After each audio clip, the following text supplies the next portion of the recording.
بسم اللہ الرحمن الرحیم۔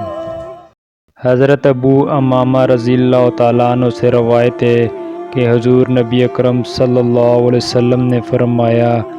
جس شخص نے اللہ تعالیٰ کے لیے محبت کی، اللہ تعالیٰ کے لیے دعوت رکھی، اللہ تعالیٰ کے لیے دیا اور اللہ تعالیٰ کے لیے دینے سے ہاتھ روک لیا، بس اس نے اپنا ایمان مکمل کر لیا ہے۔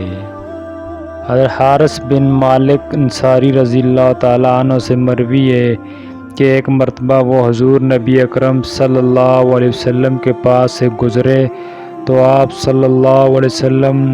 نے انہیں فرمایا، اے حارث، تو نے صبح کیسے کی؟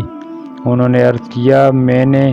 سچے مومن کی طرح یعنی حقیقت ایمان کے ساتھ صبح کی۔ حضور نبی اکرم صلی اللہ علیہ وسلم نے فرمایا، یقیناً ہر ایک شے کی کوئی نہ کوئی حقیقت ہوتی ہے، سو تمہارے ایمان کی حقیقت کیا ہے؟ عرض کیا،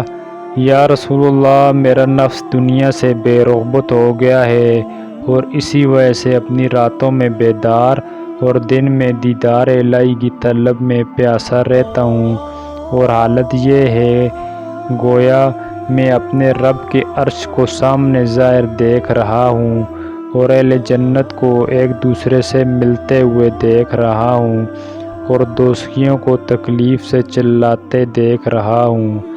حضور نبی اکرم صلی اللہ علیہ وسلم نے فرمایا،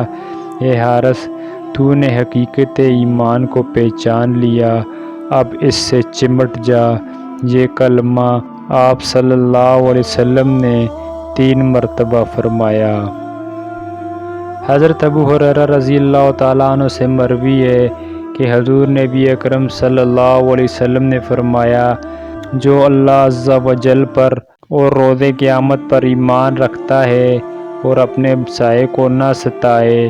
اور جو اللہ عز و جل اور روز قیامت پر ایمان رکھتا ہے اپنے مہمان کی عزت کرے،